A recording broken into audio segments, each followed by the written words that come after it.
अस्सलाम वालेकुम। Chapter number 5 state of matter part 2 liquids आज से हम स्टार्ट करेंगे। इससे पहले कि तमाम चैप्टर्स के एक्सप्लेनेशन की वीडियो चैनल पे अपलोड है। इसके अलावा न्यूमेरिकल्स की वीडियो अपलोड है, प्रैक्टिस न्यूमेरिकल्स अपलोड है और एमसीक्यूज़ की वीडियो भी अपलोड है। तो जिसको भी एमसीक्यू की प्रिपरेशन करनी है, न्यूमेरिकल्स देखने हैं या एक्सप्लेनेशन देखनी है, वो प्लेलिस्ट चेक कर सकता है। अच्छा, अब स्टेट ऑफ मैटर पार्ट 1 हमने लास्ट वीडियोस में कवर किया था। गैस स्टेट पे हम बात कर चुके हैं। अब हमारा टॉपिक होगा लिक्विड स्टेट। लिक्विड स्टेट को समझेंगे। इस चैप्टर में हमने क्या देखना है, सबसे पहले हम देखेंगे इंट्रोडक्शन लिक्विड स्टेट का कि लिक्विड स्टेट है क्या।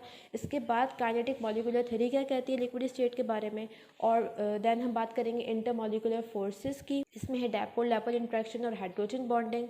इसके बाद हम कुछ फिजिकल प्रॉपर्टीज़ देखेंगे लिक्विड स्टेट की। लास्ट में हम बात करेंगे लिक्विड क्रिस्टल्स पे। तो ये इंपॉर्टेंट कुछ टॉपिक्स हैं जो कि हमने इस चैप्टर में कवर करने हैं। अब अगर हम बात करें, अगर मैटर की थोड़ा इंट्रोडक्शन देख लेते हैं। मैटर क्या है? हर वो चीज़ जिसका कोई मास हो और वो कोई स्पेस ऑक्यूपाई करे। हर वो चीज़ जो स्पेस ऑक्यूपाई कर रही है, कोई मास रखती है, उसे हम क्या कहते हैं? मैटर। अब मैटर के डिफरेंट स्टेट्स है। अपने सराउंडिंग में हमें मैटर डिफरेंट स्टेट्स में डिफरेंट हालत में मिलता है। कुछ मैटर्स ऐसे हैं जो हमें सॉलिड स्टेट में मिलते हैं, कुछ मैटर ऐसे हैं जो कि हमें लिक्विड स्टेट में मिलते हैं, कुछ मैटर हमें गैसियस स्टेट में मिलते हैं। इसके अलावा प्लाज्मा भी एक स्टेट है मैटर की, जिसे हम फोर्थ स्टेट ऑफ मैटर कहते हैं। इसके अलावा भी मैटर की स्टेट्स होती हैं। अभी हमने बात करनी है लिक्विड स्टेट के बारे में। लिक्विड स्टेट कैसी स्टेट है? State of matter which is definite volume but no definite shape. ऐसे स्टेट मैटर की जिसका कोई शेप नहीं है, कोई स्पेसिफिक कोई ख़ास शेप नहीं है, बट उसका कोई वॉल्यूम है, उसका स्पेसिफिक वॉल्यूम है। अगर हम बात करें गैसियस स्टेट की, गैसियस स्टेट में हमने क्या देखा था? कोई शेप भी नहीं था गैस का। जिस कंटेनर में हम डालते थे उस कंटेनर का शेप गैस ऑक्यूपाई कर लेती थी। इसके अलावा गैस का कोई वॉल्यूम भी नहीं था। गैस में क्या था? वॉल्यूम भी नहीं था। कंटेनर का जितना वॉल्यूम होता था, गैस का भी उतना वॉल्यूम होता था। गैस उतनी एक्सपेंड कर जाती थी। गैस का वॉल्यूम फिक्स नहीं था। जिस कंटेनर में डालते थे उसका वॉल्यूम उस कंटेनर के अकॉर्डिंग हो जाता था। बट लिक्विड स्टेट में क्या है? लिक्विड स्टेट का शेप डेफिनेट नहीं है। जिस कंटेनर में हम डालेंगे उसका शेप ऑक्यूपाई कर लेगा लिक्विड स्टेट, बट इसका वॉल्यूम स्पेसिफिक है। इसका वॉल्यूम चेंज नहीं होगा। अगर हमने 2 लीटर कोई लिक्विड लिया है, इसे हमने इस कंटेनर में डाला तो ये 2 लीटर ही रहेगा, और अगर हमने इसे दूसरे कंटेनर में डाल दिया तब भी ये 2 लीटर ही रहेगा। तो लिक्विड स्टेट का वॉल्यूम स्पेसिफिक है। और अगर सॉलिड स्टेट की बात करें तो उसका शेप भी डेफिनेट है और वॉल्यूम भी डेफिनेट होता है। जिस भी कंटेनर में डालोगे जो सॉलिड का शेप है वैसा ही शेप रहेगा। कंटेनर की वॉल्यूम से, कंटेनर के शेप से सॉलिड के वॉल्यूम और सॉलिड के शेप पे कोई फ़र्क नहीं पड़ेगा। अच्छा, अब काइनेटिक मॉलिक्यूलर थ्योरी क्या कहती है लिक्विड स्टेट के बारे में? उसके मॉलिक्यूल्स कैसे हैं, उसमें कौन से फोर्सेस हैं, वीक फोर्सेस है, स्ट्रॉन्ग फोर्सेस है, कैसी हैं, वो भी हम बात करते हैं। फर्स्ट पॉइंट है काइनेटिक मॉलिक्यूलर थ्योरी का, liquid molecules are close having a small space among them. Liquid state के जो मॉलिक्यूल्स हैं, ठीक है, लिक्विड के जो मॉलिक्यूल्स हैं वो कैसे हैं? क्लोज हैं, क्लोज हैं, लेकिन उनके दरमियान स्पेस भी है, having a small space. Gaseous state में हमने क्या पढ़ा था कि उसके मॉलिक्यूल्स बहुत ज़्यादा दूर थे और उनके दरमियान लार्ज स्पेस था। मॉलिक्यूल्स के दरमियान लार्ज स्पेस था। यहाँ पर क्या है? मॉलिक्यूल्स क्लोज हैं और उनके दरमियान स्पेस स्मॉल स्पेस है, कम है as compare to gaseous state. Next है molecules are in constant motion but movement is restricted. Liquid state के मॉलिक्यूल्स भी कैसे हैं?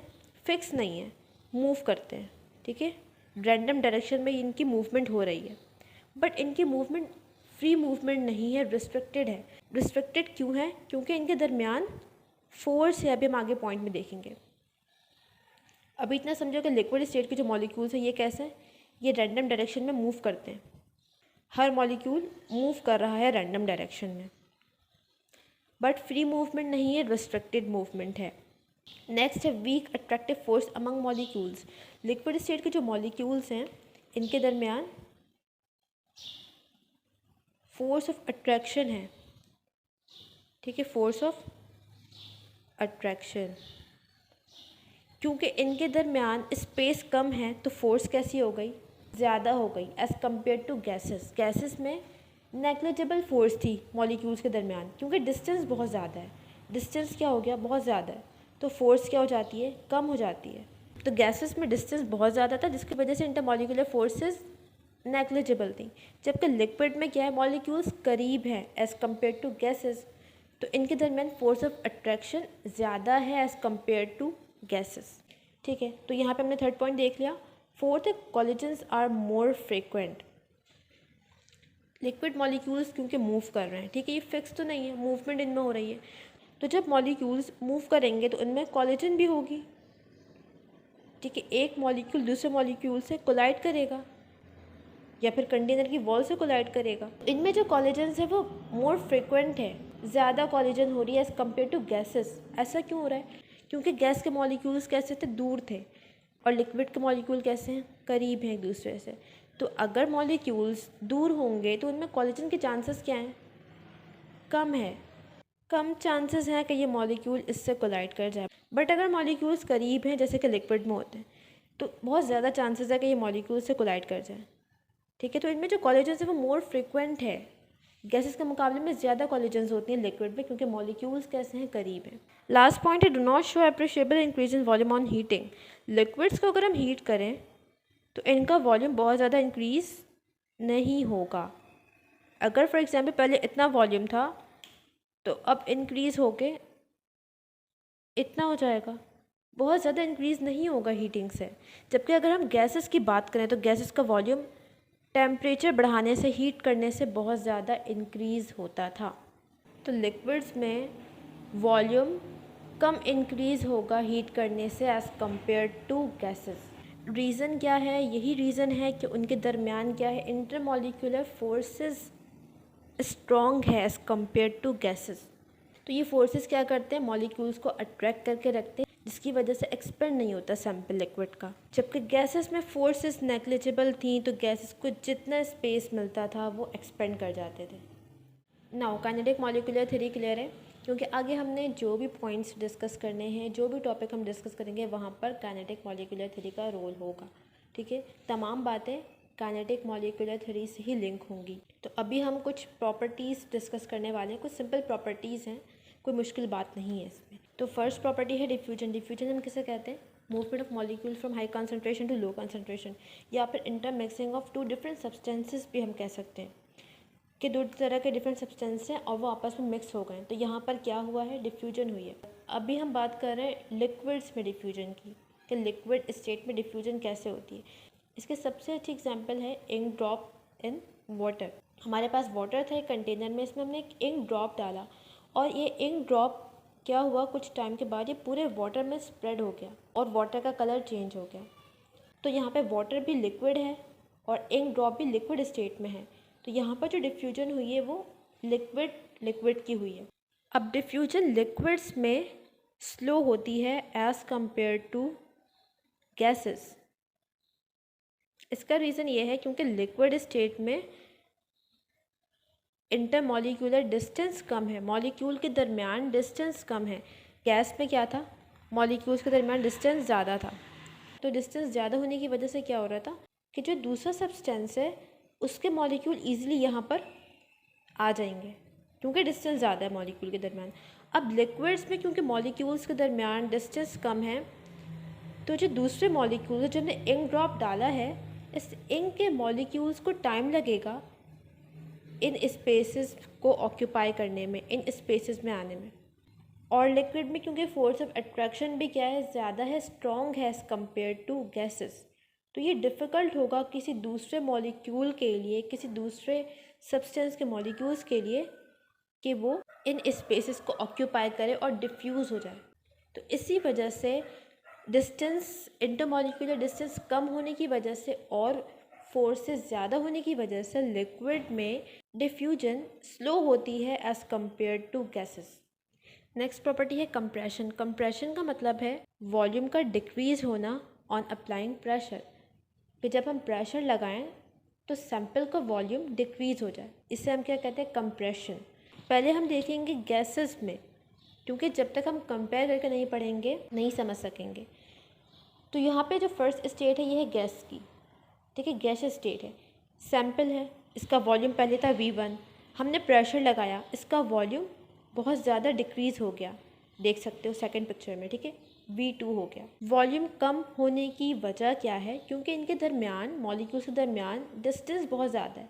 तो जब हम प्रेशर लगाएंगे, ऊपर से प्रेशर हमने लगाया तो मॉलिक्यूल्स करीब आ गए, तो ओवरऑल जो साइज़ था, जो वॉल्यूम था सैंपल का, वो कम हो गया। जबकि अगर हम बात करें लिक्विड स्टेट की, तो लिक्विड स्टेट में कंप्रेशन बहुत कम होती है। पहले ये सैंपल था, प्रेशर लगाया तो सैंपल का वॉल्यूम V2 हो गया, बहुत कम चेंज हुआ, देख सकते हो। इसका रीज़न क्या है? क्योंकि मॉलिक्यूल्स के दरमियान डिस्टेंस कम है। अगर हम प्रेशर भी अप्लाई कर रहे हैं तब भी मॉलिक्यूल्स इतने करीब नहीं आएंगे, जिसकी वजह से ओवरऑल सैंपल का साइज़ या वॉल्यूम बहुत ज़्यादा कम नहीं होगा, सैंपल कंप्रेस नहीं होगा बहुत ज़्यादा। इसीलिए हम क्या कहते हैं कि कंप्रेशन लिक्विड में कम होती है as compare to gases.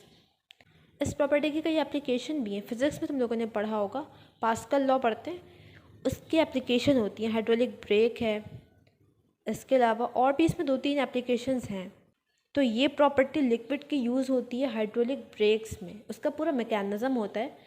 I don't know new book में है या नहीं है, बट ओल्ड बुक में इसका पूरा मैकेनिज़्म था कि हाइड्रोलिक ब्रेक्स कैसे काम करते हैं। तो वहाँ पर ये कंप्रेशन की प्रॉपर्टी लिक्विड्स की यूज़ होती है। नेक्स्ट है एक्सपेंशन एंड कॉन्ट्रैक्शन। एक्सपेंशन में क्या होगा? वॉल्यूम इंक्रीज़ होगा। ठीक है, एक्सपेंशन में क्या होगा? वॉल्यूम इंक्रीज़ होगा, जो सैंपल है वो एक्सपेंड करेगा। एक्सपेंशन के लिए हमें चाहिए होती है हीट। जब हम मॉलिक्यूल्स को हीट करते हैं या किसी सैंपल को हीट करते हैं तो मॉलिक्यूल्स की काइनेटिक एनर्जी इंक्रीज़ हो जाती है, और जब मॉलिक्यूल्स की काइनेटिक एनर्जी इंक्रीज़ हो जाती है तो मॉलिक्यूल्स की मूवमेंट, उनकी वेलोसिटी, उनकी स्पीड भी ज़्यादा हो जाती है और वो ज़्यादा दूर तक मूव करते हैं, जिसकी वजह से ओवरऑल जो सैंपल का साइज़ है वो इंक्रीज़ हो जाता है। अब लिक्विड्स की बात करें तो अगर हम लिक्विड के सैंपल को हीट करेंगे तो लिक्विड के मॉलिक्यूल्स के पास भी एनर्जी आएगी। एनर्जी की वजह से उनकी स्पीड, उनकी वेलोसिटी इंक्रीज़ होगी। जब उनकी वेलोसिटी इंक्रीज़ होगी तो मॉलिक्यूल्स ज़्यादा मूव करेंगे, ज़्यादा दूर तक मूव कर सकते हैं, जिसकी वजह से ओवरऑल सैंपल का साइज़ इंक्रीज़ हो जाएगा और सैंपल एक्सपेंड कर जाएगा। लेकिन ये एक्सपेंशन लिक्विड्स में कम होती है एज़ कम्पेयर टू गैसेस, क्योंकि लिक्विड्स के मॉलिक्यूल्स में हमने पढ़ा अभी क्या है, डिस्टेंस कम है और फोर्स ज़्यादा है। तो फोर्स ज़्यादा होने की वजह से बहुत ज़्यादा एक्सपेंड नहीं करता सैंपल हमारा, क्योंकि गैस में फोर्स ऑफ अट्रैक्शन नेग्लिजिबल थी। ठीक है, तो मॉलिक्यूल ईज़िली बहुत दूर तक मूव कर सकता था, बट लिक्विड में इस मॉलिक्यूल को बैक साइड से ये मॉलिक्यूल अट्रैक्ट कर रहा है। लिक्विड स्टेट में इस मॉलिक्यूल को ये मॉलिक्यूल अट्रैक्ट कर रहा है, इसे ये भी अट्रैक्ट कर रहा है। तो ओवरऑल हर मॉलिक्यूल अट्रैक्टेड है अपने सराउंडिंग मॉलिक्यूल से, जिसकी वजह से मॉलिक्यूल्स बहुत ज़्यादा डिस्टेंस तक नहीं जा सकते और ओवरऑल हमारा सैंपल का साइज़ बहुत ज़्यादा एक्सपेंड नहीं हो सकता। ठीक है, तो लिक्विड में एक्सपेंशन होती है, बिल्कुल होती है, बट कम होती है as compare to gases. Reason क्या है? फोर्स ऑफ अट्रैक्शन ज़्यादा है। दूसरा इसी के साथ है कॉन्ट्रैक्शन। कॉन्ट्रैक्शन ऑपोजिट है एक्सपेंशन का। एक्सपेंशन में हम क्या कर रहे थे? टेम्परेचर इंक्रीज़ कर रहे थे तो वॉल्यूम भी इंक्रीज़ हो रहा था, सैंपल एक्सपेंड कर रहा था। जबकि कॉन्ट्रैक्शन में क्या होगा? हम टेम्परेचर को डिक्रीज़ करेंगे, टेम्परेचर क्या कर देंगे? डिक्रीज़ कर देंगे, तो सैंपल का साइज़ या वॉल्यूम कम हो जाएगा। देखो, कंप्रेशन में भी वॉल्यूम कम हो रहा था, बट यहाँ पे प्रेशर की वजह से कम हो रहा था सैंपल का वॉल्यूम। कंप्रेशन में प्रेशर इन्वॉल्व था, जबकि कॉन्ट्रैक्शन में क्या इन्वॉल्व है? टेम्परेचर इन्वॉल्व है। अब कॉन्ट्रैक्शन कैसे होगी? लिक्विड्स में सैंपल है, अब हमने क्या किया, इसका जो टेम्परेचर था उसको कम कर दिया। जब टेम्परेचर हम कम करते हैं तो हमने गैस में पढ़ा है कि काइनेटिक एनर्जी डायरेक्टली प्रोपोर्शनल होती है एब्सोल्यूट टेम्परेचर के। जब हम टेम्परेचर कम करेंगे एनर्जी भी क्या हो जाएगी? कम हो जाएगी। काइनेटिक एनर्जी कम हो जाएगी मॉलिक्यूल्स की। काइनेटिक एनर्जी कम हो जाएगी तो उसकी स्पीड और वेलोसिटी भी कम हो जाएगी। जब उसकी स्पीड कम हो जाएगी मॉलिक्यूल्स की, तो मॉलिक्यूल्स बहुत ज़्यादा डिस्टेंस तक मूव नहीं कर सकते, उनकी स्पीड कम हो गई है, वो कम ट्रैवल करेंगे, कम डिस्टेंस कवर करेंगे। तो ये वाला पॉइंट समझ आया? पहले मॉलिक्यूल्स की रैंडम डायरेक्शन में मूवमेंट हो रही थी, बट अब हमने क्या किया, टेम्परेचर को कम कर दिया, जिसकी वजह से मॉलिक्यूल की एनर्जी कम हो गई, उसकी स्पीड कम हो गई और अब मॉलिक्यूल्स ज़्यादा मूव नहीं कर रहे हैं, जिसकी वजह से मॉलिक्यूल की मूवमेंट कम हो गई और मॉलिक्यूल्स क्लोज आ गए। जब मॉलिक्यूल्स क्लोज आ गए तो ओवरऑल जो सैंपल का वॉल्यूम था, सैंपल का साइज़ था, वो कम हो गया। तो इस तरह से कॉन्ट्रैक्शन होती है लिक्विड्स में। नेक्स्ट प्रॉपर्टी है मॉलिक्यूलर मोशन, के मॉलिक्यूल्स की मूवमेंट कैसी होती है लिक्विड स्टेट में। लिक्विड स्टेट में क्योंकि फोर्स ऑफ अट्रैक्शन ज़्यादा है मॉलिक्यूल्स के दरमियान एज़ कम्पेयर टू गैसेस, तो मॉलिक्यूल्स की मूवमेंट स्लो होती है लिक्विड स्टेट में as compare to gases. Gases में मॉलिक्यूल्स के दरमियान डिस्टेंस ज़्यादा है, फोर्स कम है, तो मॉलिक्यूल की मूवमेंट ज़्यादा होती है, ज़्यादा स्पीड के साथ होती है। But in liquid state molecules attracted हैं दूसरे मॉलिक्यूल से, फोर्स ऑफ अट्रैक्शन ज़्यादा है, तो मॉलिक्यूल्स की मूवमेंट स्लो होती है। नेक्स्ट और लास्ट प्रॉपर्टी है काइनेटिक एनर्जी के। लिक्विड स्टेट के मॉलिक्यूल्स की काइनेटिक एनर्जी कैसी होती है। अब लिक्विड स्टेट में हमने बात की कि मॉलिक्यूल्स कैसे हैं, क्लोज हैं, उनके दरमियान डिस्टेंस कम है, फोर्स ज़्यादा है। ऐसा ही है, फोर्स ज़्यादा है, हर मॉलिक्यूल अट्रैक्टेड है अपने सराउंडिंग मॉलिक्यूल से, जिसकी वजह से मॉलिक्यूल्स की जो मूवमेंट है वो फ्री मूवमेंट नहीं है, मूवमेंट रिस्ट्रिक्टेड है। मॉलिक्यूल्स यहाँ पे फ्रीली मूव नहीं कर सकते, मूवमेंट कैसी है, रिस्ट्रिक्टेड है, कम है। तो मूवमेंट कम होने की वजह से, मोशन कम होने की वजह से मॉलिक्यूल्स की एनर्जी कैसी हो जाएगी, कम हो जाएगी।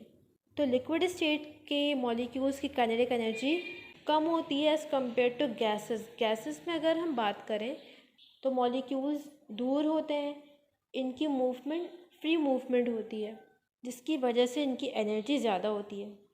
जिस मॉलिक्यूल की मूवमेंट ज़्यादा हो रही है इट मीन्स उसके पास एनर्जी ज़्यादा है। तो लिक्विड्स में मूवमेंट क्योंकि रेस्ट्रिक्टेड है, इसी वजह से इसकी एनर्जी क्या है, मॉलिक्यूल्स की काइनेटिक एनर्जी क्या है, कम है एज़ कम्पेयर टू गैसेस। अगर हम टेम्परेचर इंक्रीज़ करेंगे लिक्विड स्टेट का, तो इनके मॉलिक्यूल्स की काइनेटिक एनर्जी भी क्या हो जाएगी, इंक्रीज़ हो जाएगी, क्योंकि टेम्परेचर और काइनेटिक एनर्जी का क्या रिलेशन है, डायरेक्ट रिलेशन है। अच्छा, अब एक और बात बुक में लिखी है कोलेजन के बारे में। फास्ट कोलेजन होती है गैसेस में, ठीक है, लिक्विड्स में फास्ट कोलेजन नहीं होती, लिक्विड्स में फ्रीक्वेंट कोलेजन होती है। लास्ट अभी जो हमने पढ़ा काइनेटिक मॉलिक्यूलर थ्योरी में। अब फ्रीक्वेंट और फास्ट से क्या मतलब है, फ्रीक्वेंट का मतलब है कितनी ज़्यादा कोलिजन हो रही है, नंबर ऑफ कोलिजन्स। और फास्ट कोलिजन का क्या मतलब है, कितनी स्पीड से कोलिजन हो रही है। तो लिक्विड्स में क्योंकि मॉलिक्यूल्स करीब हैं तो इनमें नंबर ऑफ कोलिजन तो ज़्यादा है, ठीक है, ज़्यादा चांसेस है कि ये मॉलिक्यूल इससे कोलाइड कर जाए, इससे और फिर इससे। तो यहाँ पर नंबर ऑफ कोलिजन तो ज़्यादा है, मतलब फ्रीक्वेंसी ज़्यादा है, मोर फ्रीक्वेंट कोलिजन है लिक्विड में as compare to gases. But liquid के मॉलिक्यूल्स क्योंकि करीब हैं, इनकी एनर्जी अभी हमने बात की क्या है, कम है। एनर्जी कम है तो इनकी स्पीड क्या हो गई, कम हो गई। तो यहाँ पर जो कोलिजन है लिक्विड में वो स्लो कोलिजन है, फास्ट कोलिजन नहीं है। जबकि गैसेस में मॉलिक्यूल बहुत दूर है तो इनमें फ्रीक्वेंसी तो कम है कोलिजन की, नंबर ऑफ कोलिजन्स तो कम होंगे क्योंकि इतना ज़्यादा फ्री स्पेस है। लेकिन गैसेस के मॉलिक्यूल्स क्योंकि दूर हैं, इनकी एनर्जी ज़्यादा है, तो ये ज़्यादा स्पीड के साथ कोलाइड कर सकते हैं। तो गैसेस में फास्ट कोलिजन होगी, फास्ट और लेस फ्रीक्वेंट, लिक्विड में स्लो और मोर फ्रीक्वेंट। तो ये डिफरेंस है फास्ट और फ्रीक्वेंट कोलिजन का। यहाँ पे हमारा टॉपिक कंप्लीट होता है प्रॉपर्टीज़ का। नेक्स्ट वीडियो में हम कवर करेंगे इंटरमॉलिक्यूलर फोर्सेस।